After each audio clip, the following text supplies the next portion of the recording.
there is a vertical wire and that is carrying a current in the upward direction. So यहाँ पे draw कर देते हैं इसको, current carrying the upward direction. So there is an electron beam that is sent horizontally towards the wire. So this is an electron beam that is sent horizontally towards the wire. Where will that be deflected? So first we will use the right hand rule. तो keep your thumb in the direction of current और यहाँ पे curl करो अपने fingers को, तो that is the direction of the magnetic field. तो वो encircle करेगा इस direction में ऐसे, और इस point पे जो magnetic field का direction होगा that will be you can see that will be tangential to the path, so it will come out of the computer like this. It's coming out of the computer, तो मैंने ऐसे incline दिखा दिया, ये magnetic field है. अब ये electric charge है, मैग्नेटिक फील्ड में आ रहा है, तो वो एक मैग्नेटिक फोर्स एक्सपीरियंस करेगा q v bar cross B bar. तो आप कहोगे चलो, और बाय द वे एक इंपॉर्टेंट चीज है, ये जो लॉ है जिसको बोलते हैं Lorentz force law, this is for a positive charge, जो डायरेक्शन आपको मिलने वाला है राइट हैंड रूल से. So be careful about it. ये इलेक्ट्रॉन है, पॉजिटिव चार्ज नहीं है. Anyway will use the positive charge value. So अगर ये पॉजिटिव चार्ज होता तो V bar cross B bar is coming out of the computer, तो V bar cross B bar, thumb is pointing in the downward direction. तो अगर positive charge होता तो वो नीचे के डायरेक्शन में फोर्स एक्सपीरियंस करता है, ये नेगेटिव चार्ज है तो ऊपर एक्सपीरियंस करेगा. Okay, so I will click mark the upper option. So I will say a positive charge will experience force in downward direction. By which law? Right hand rule. Using this one. Similarly, I will say a negative charge will experience a force in the upward direction. Okay? इसको यहाँ पे close कर दिया मैंने. फिर 12th problem. There are two parallel wires that are carrying current 20 amperes. Okay? 20 amperes. And 40 amperes in opposite direction. ये 40 amperes in opposite direction. There is another wire carrying a current anti-parallel to 20 ampere and is placed midway, exact center में, anti-parallel like this. So magnetic force on it कहाँ पे होगा? तो I'll do one thing. I'll just take this one और इसको मैं blue color में दिखा देता हूँ. ये blue color का wire है यहाँ पे, और ये वाला कितना करंट फ्लो हो रहा है? 20 एम्पीयर ना, करेक्ट. तो अभी देखो इसके कारण जो मैग्नेटिक फील्ड होगा, using the right hand rule, thumb को ऊपर रखा और curling the fingers, so it is going inside the computer. तो इनसाइड द कंप्यूटर बोलेगा, तो इसके कारण जो मैग्नेटिक फील्ड होगा यहाँ पे दैट विल बी क्रॉस, और नीचे के डायरेक्शन में आप देखो 20 एम्पीयर जो एंटी पैरेलल है, तो keep the thumb like this and curl your fingers, it's going inside the computer. तो इसके कारण भी जो मैग्नेटिक फील्ड होगा at this point will be cross. तो now you can do one thing, you can see what is the magnetic force experience, that is I L bar cross B bar. This is the current element. So अगर current element ऐसे ले लिया, okay, current element is the direction in which the current is flowing. So current element like this cross B bar 20 ampere like this, so it will experience a force towards the left. और ये वाला भी देखो, ये ऐसा 20 ampere का नीचे current element, okay, and then जैसे यहाँ पे ऐसा रखा था और ऐसा रखा, वैसे यहाँ पे ऐसा रख के ऐसे इस डायरेक्शन में फोर्स एक्सपीरियंस करेगा. तो basically what I am trying to say that ये रिपल्सिव नेचर का होगा. ये वैसे तो ये थियरी में ये स्टैंडर्ड शॉर्टकट है, ये वापस ऐसे प्रूव करने की जरूरत नहीं है. अगर दो करंट्स ऑपोजिट डायरेक्शन में फ्लो करते हैं तो इट्स ऑलवेज रिपल्सिव, और अगर सेम डायरेक्शन में फ्लो करते हैं ऑलवेज अट्रैक्टिव. ओके, जिस तरह से मैंने रिपल्सिव का प्रूव किया, वैसे आप यहाँ पे रिपल्सिव का भी देख सकते हैं, अट्रैक्टिव का भी देख सकते हैं. जैसे for example due to this one also you can see it will be attractive, क्योंकि ये दोनों सेम डायरेक्शन में है. तो इसके कारण भी फोर्स ऐसी, तो I will if I number this 1 2 and 3, I will write here force on 2 due to 1, force on 2 due to 3, that is attractive, और इसके कारण रिपल्सिव. तो फाइनल इफेक्ट क्या है? The magnetic force will be towards the 40 ampere. Okay, और अगर उन्होंने force calculate करने को भी बोला, तो we have that formula, force per unit length is directly proportional to the product of the currents and 2 pi r, where r is the distance between the two current carrying conductors. Okay, that formula also we have to remember. Then we go for the 13th one. Which of the following particles will experience maximum magnetic force when projected with the same velocity perpendicular to the magnetic field? So magnetic force आप लिखते हो q v bar cross b bar. यहाँ पे velocity same है चारों cases में, magnetic field भी same है चारों केसेस में. तो जिसका चार्ज सबसे ज्यादा होगा उसका मैग्नेटिक फोर्स सबसे ज्यादा होगा. तो इलेक्ट्रॉन का मैग्नीट्यूड देखो क्यू लिखेंगे, ये वाला माइनस क्यू, ये प्लस क्यू, बट फर्क नहीं पड़ता. Maximum magnetic force means we are talking about only magnitude. तो I am writing minus Q, this is plus Q. Okay, this is also plus 1 ना, तो that is Q only, and this is plus 2 लिखा है, तो that is 2q. तो maximum charge lithium plus plus होने के कारण that is going to experience the maximum magnetic force, इसलिए उसको क्लिक मार्क कर दिया. फिर 14 problem. There is a wire of length L और इसको आपने एक सर्कल के फॉर्म में बेंड कर दिया और एक करंट I आप पास करते हो. ओके, तो चलो ये लेंथ L का वायर को आपने एक सर्कल के फॉर्म में बेंड कर दिया. तो I can write like this that 2 pi r, that means इसका जो रेडियस है capital R, that will be equal to L. Fine. उसके बाद नेक्स्ट वो क्या करते हैं, सेम वायर को एक कॉइल के टर्म में बेंड करते हो और इसके टर्न्स कितने हैं 3, तो n इक्वल टू 3. देखो एक के ऊपर एक है इसलिए एक ही दिख रहा है. इसका रेडियस है r डैश, तो यहाँ पे आप लिखोगे 2 pi r dash. Okay, that is how many times into 3, क्योंकि तीन टर्न्स है, that is equal to L. Fine. तो that means r equal to L by 2 pi और यहाँ पे r dash equal to L divided by 6 pi. ये equation 1, ये equation 2. देखो एक्सपीरियंस अगर आपके पास काफ़ी है प्रॉब्लम सॉल्विंग का, तो सॉल्व करने के पहले ही आप जानते हैं वो क्या पूछने वाले हैं. Otherwise you will have to read the entire problem and then frame all this equations. But आगे मुझे पता है कि वो पक्का रेडियस लगने वाला है, इसलिए मैंने पहले रेडियस कैलकुलेट कर लिया. अभी देखते हैं. अब magnetic induction at the centre कितना है यहाँ पे जो है सेंटर में, what is the value compare to the first case. देखो थोड़ी देर पहले भी हमने एक प्रॉब्लम किया था एक्सिस ऑफ द कॉइल के बारे में, तभी मैंने फॉर्मूला लिखा था mu naught I a square divided by 2 times x square plus a square the whole raise to 3/2, ऐसे लिखा था. अभी इन जनरल ये n भी रहता है यहाँ पे, नंबर ऑफ टर्न्स, जो मैंने तभी नहीं लिखा था क्योंकि यहाँ पे नंबर ऑफ टर्न्स है इसलिए मैं वहाँ पे लिख रहा हूँ. तो अगर सेंटर के बारे में बोल रहे हो तो x इक्वल टू 0 हो जाएगा. तो eight the centre of the coil आपको मिलेगा mu naught I a square n divided by ये 0 डालने के बाद ये a क्यूब हो जाएगा. करेक्ट, ये a क्यूब हो जाएगा, that is mu naught I n divided by a. ये ऐसे फॉर्मूला आ जाएगा magnetic field at the centre of the coil के लिए. ओके, नाउ कंपेयर करना है. तो इस केस में अगर मैं B बोलूँ तो B equal to mu naught, ये तो है, करंट तो सेम है, नंबर ऑफ टर्न्स 1 है और रेडियस कैपिटल R है. तो कैपिटल R का वैल्यू यहाँ पे डाल देंगे L डिवाइडेड बाय 2 पाई, तो 2 पाई ऊपर चला जाएगा, दैट इज इक्वेशन नंबर 3. फिर इस केस में जो मैग्नेटिक फील्ड है mu naught I, number of turns 3 और रेडियस R डैश हो जाएगा. This is mu not 3i divided by R dash, L and 6 पाई ऊपर चला जाएगा, दैट इज इक्वेशन नंबर 4. तो यहाँ पे we want to find out compare it. Okay, तो B dash divided by B अगर लोगे तो जो कॉमन टर्म्स है उनको मैं यहीं पे कैंसिल कर दो. जैसे म्यू नॉट आई कैंसिलेबल है, फिर ये पाई और पाई कैंसिलेबल है, L और L कैंसिलेबल है. तो ये हो गया 6 इंटू 3 18 और यहाँ पे आ गया 2, तो ये हो जाएगा 9. So it becomes 9 times. तो इस तरह से हमने इसको सॉल्व किया. 15th वाला, एक इलेक्ट्रॉन गन में एक इलेक्ट्रॉन को आप एक्सेलरेट कर रहे हो through a potential difference of v.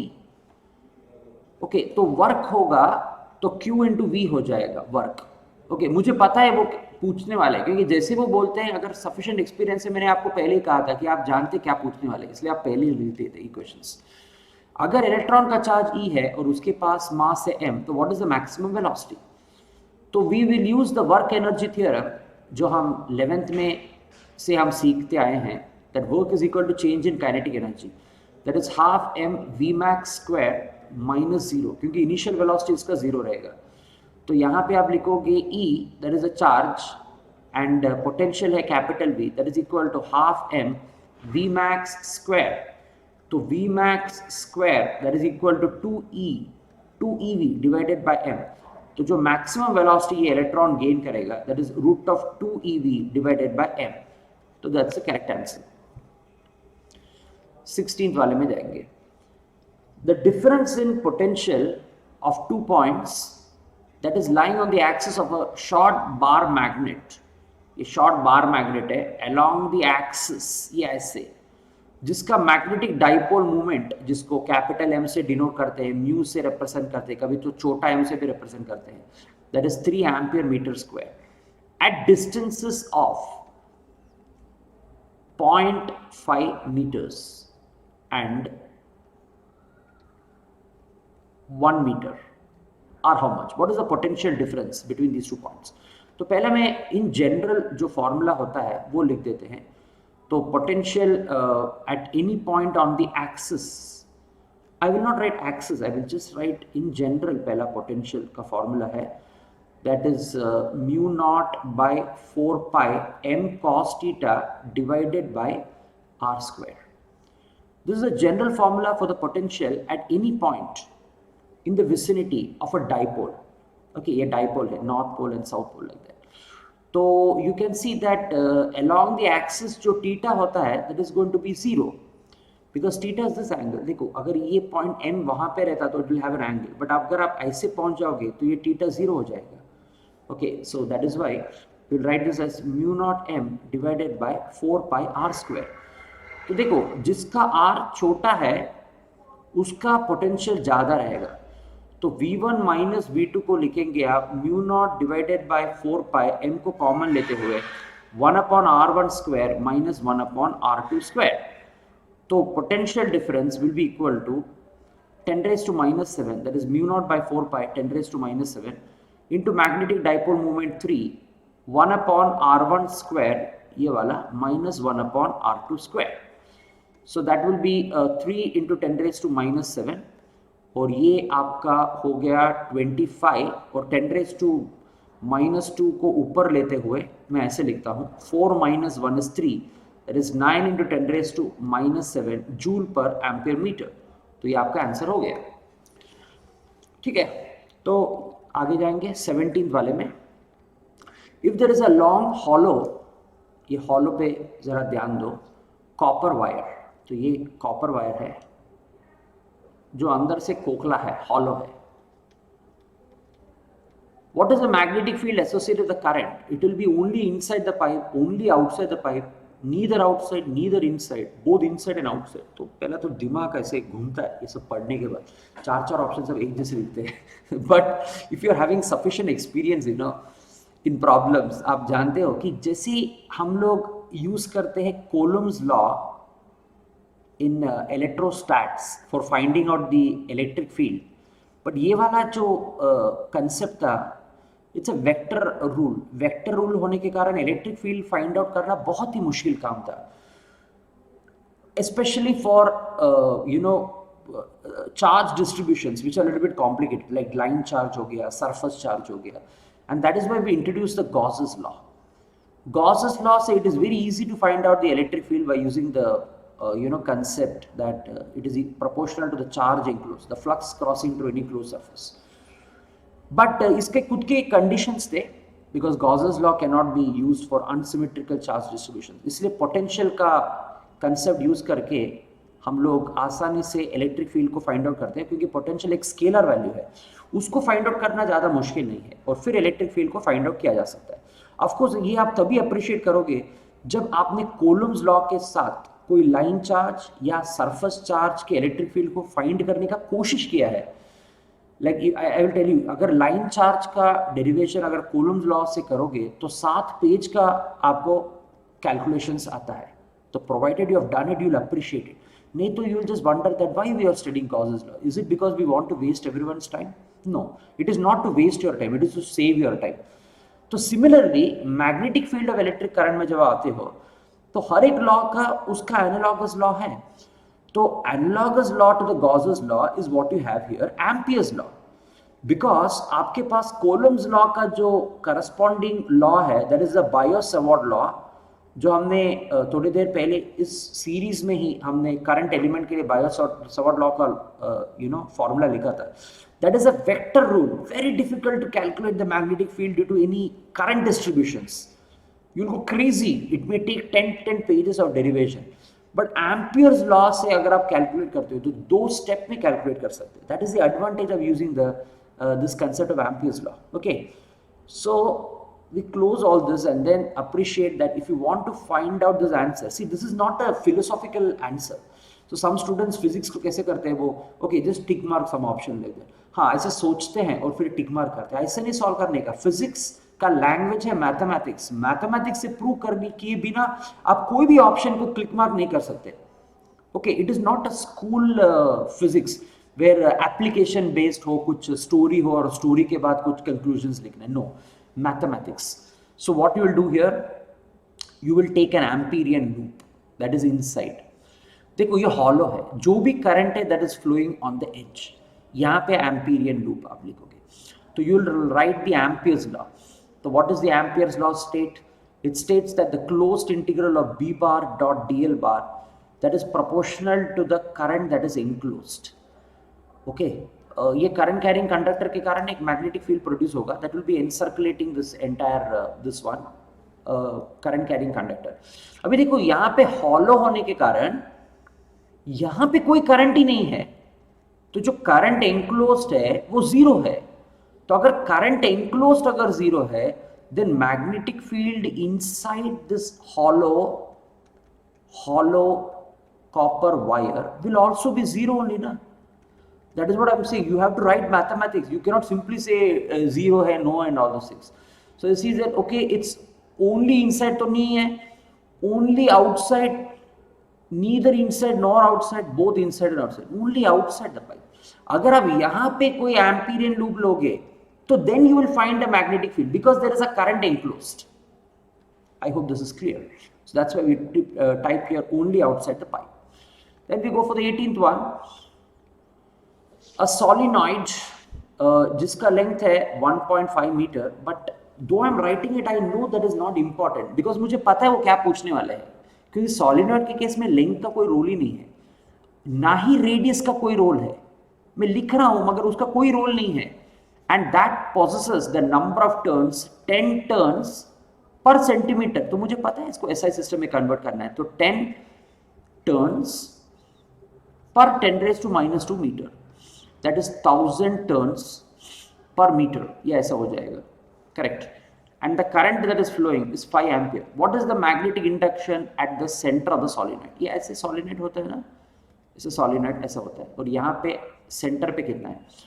तो ये तो स्टैंडर्ड फॉर्मूला है. एक्सिस पे जो सॉलिनॉइड का होता है that is mu naught n I. It is not dependent on the length, it is not dependent on the radius. So mu naught का value 4 pi into 10 raise to minus 7, number of turns 10 raise to 3 into current 5. So this 4 into 5 is 20, तो 2 लेता हूँ बस पाई और एक 10 बचता है. 10 raise to minus 4 को मैं उस 10 के साथ मल्टीप्लाई करता हूँ तो 2 pi into 10 raise to minus 3. और मैग्नेटिक फील्ड का जो यूनिट है वो साइंटिस्ट का नाम दिया गया है Tesla. So the A option is correct. We go for the 19th one. The magnetic field within the solenoid having n turns per meter length and carrying a current of I, mu naught n I. Okay, we just did that. चलो, field inside the solenoid. हाँ, directly proportional. This also we know. Mu naught Ni. It is directly proportional to the length. नहीं है. Directly proportional to the current. That is correct. Inversely proportional to the number of turns. Not correct. Inversely proportional to current. Not correct. So directly proportional to the current. Okay. So in the next session we'll continue with problems on magnetic field of electric current from 21 to 30. Okay. See you. Bye. Thank you so much for watching.